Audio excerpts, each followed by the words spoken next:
Capítulo 12. De acuerdo con su hermana, Isabel escribió la mañana siguiente a su madre suplicándole que les enviase el coche aquel día.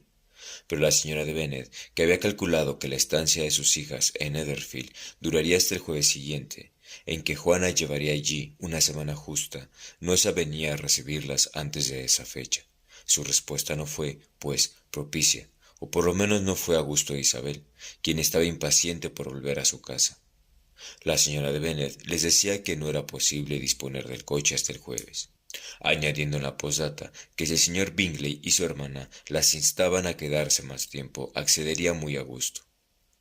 Mas Isabel estaba resuelta a no permanecer más allí, sin esperar siquiera que aquello se les propusiera, y temerosa, por el contrario, de que fuesen consideradas molestas, instó a Juana a pedir al punto el coche a Bingley, y al fin decidieron ambas manifestar aquella misma mañana su proyecto de dejar Netherfield y hacer dicha petición.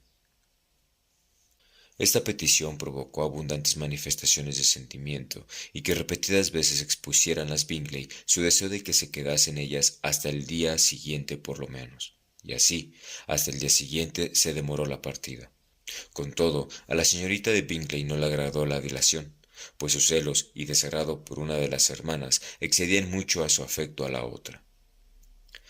El dueño de la casa sí que oyó con verdadera pena que Juana proyectara marcharse tan pronto, y con instancia le hizo presente que no le convendría por no hallarse bastante repuesta.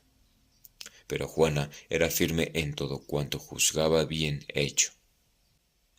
Por lo que toca darse, la noticia fue bien acogida, pues Isabel había estado ya lo suficiente en Netherfield. Le atraía más de lo que él deseaba, y la señorita de Bingley era con ella descortés y con él más molesta del ordinario. Con buen acuerdo, resolvió tener especial cuidado en que no se le escapase ninguna frase de admiración, nada que pudiera despertar en ella esperanzas de que su persona pudiese influir en la felicidad de él.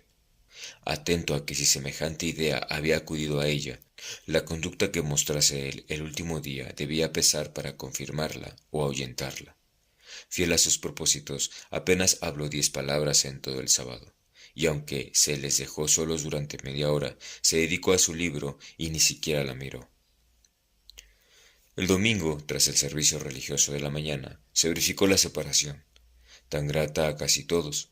La cortesía de la señorita de Bingley para con Isabel subió mucho al final, lo mismo que su afecto por Juana, y cuando partían, tras de asegurar a la última el placer que le causaría siempre el verla, así en Longbourn como en Netherfield, y de abrazarla tiernamente, apenas dio la mano a la primera. Isabel se despidió de todos con la mayor viveza de ingenio.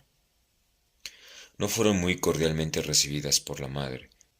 La señora de Bennet manifestó asombro por su llegada y afirmó que hacían muy mal en ocasionarle semejante disgusto, dando por seguro que Juana volvería a resfriarse. Pero su padre, aunque muy lacónico en sus expresiones de contento, quedó en realidad muy satisfecho de verlas. Había notado lo que significaban en el círculo de la familia. La conversación de la velada, cuando todos estaban reunidos, había perdido mucho de su animación y casi todo el ingenio con la ausencia de Juana e Isabel. Hallaron a María embebida, como de costumbre, en el estudio de la naturaleza física y humana. Podía ofrecer a la admiración de los demás algunos extractos de sus lecturas y endilgar nuevas sentencias de rancia moral. Catalina y Lidia guardaban para ellas informaciones de muy diversa especie. En el regimiento se había hablado mucho y se habían hecho muchas cosas desde el viernes anterior. Varios oficiales habían comido recientemente con su tío. Había sido azotado un soldado, y en la actualidad se decía que el coronel Foster iba a casarse.